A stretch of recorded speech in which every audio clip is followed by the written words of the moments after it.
Hey class, Mrs. Gilling here, about to go over your video assignment in Unit 5, all about your project in Unit 5, developing a psychological health plan. But before we do that, let's get into the joke of the unit. So, patient, doctor, I'm scared of living in tall buildings. Doctor, apparently it's an apartment complex. Get it? Because tall buildings, so you live in apartments, and complexes, things in psychology. Oh man. Okay, I read that one and I chuckled. So hopefully you chuckled at least a little bit too. Puns are great, aren't they? If you don't think puns are great, maybe you think projects are great. Let's talk about your project for Unit 5. All right, here is the objective. For this project, you will develop a plan to address a psychological health condition that commonly affects people's lives. You will select the condition you would like to learn more about, and then research strategy options and decide on what approach will best help others with this condition improve. You will develop a plan and submit it in the final step of the project. You will have two options for completing this project. You can either submit a 6-paragraph essay or complete a slideshow presentation. So a lot of freedom in this project. You get to pick the condition, the psychological health condition that you want to talk about. There's a few that they address in the text, but you can also do your own research and just see what different psychological health conditions are out there, find one that interests you, and then choose it for your project. And along with that, you get to decide whether you would like to do a slideshow presentation or if you'd like to write an essay. So here's the requirements if you choose to do the option. So option number 1 is the essay. So you have to start with an introductory paragraph, and that's worth 10 points.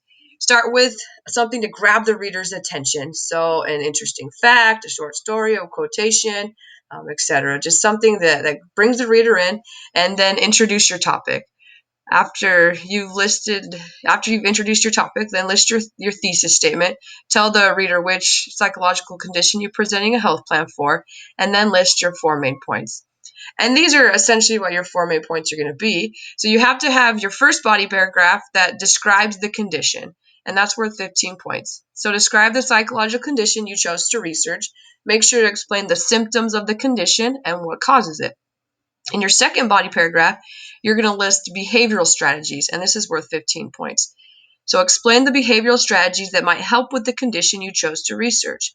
List behaviors that individuals with this condition may want to adopt or avoid in order to try and improve their health. So what are some changes that they can make in their lives to improve on the condition that they have? On your third body paragraph, you're going to talk about cognitive strategies and treatment options. Explain the cognitive strategies and treatment options available for people with your chosen condition, and that also is worth 15 points. And then in your fourth body paragraph, that's also worth 15 points, you're going to talk about some goals. So what long-term and short-term goals should people with the condition you chose to research have in order to measure their progress on the condition?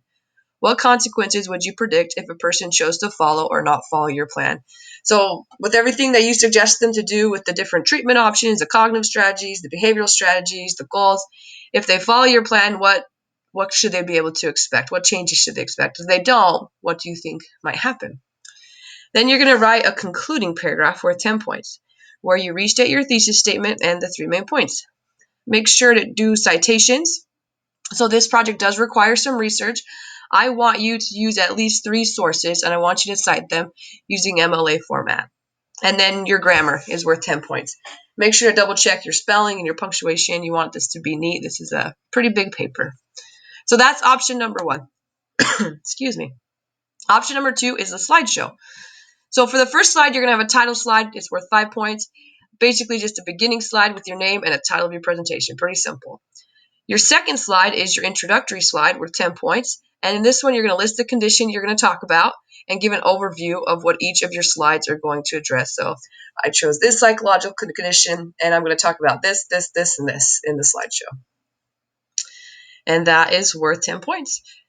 In slide number 3, you're going to describe the condition, and that's worth 15 points. So describe the psychological condition that you chose to research. Make sure to list the symptoms and what causes it.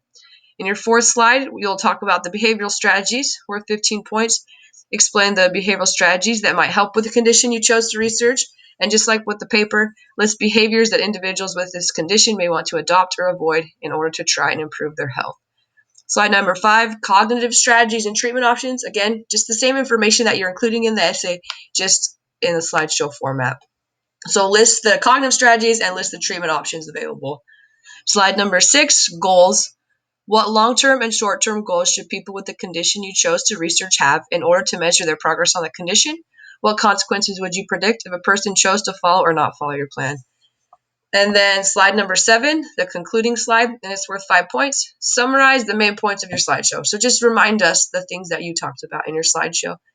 And then you're going to have an 8th slide with citations.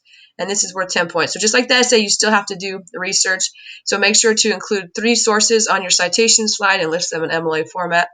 And then you will be given 10 points for overall appearance. So you must choose a slideshow theme. I don't want to just have, boring slides with, just plain white, nothing really to see.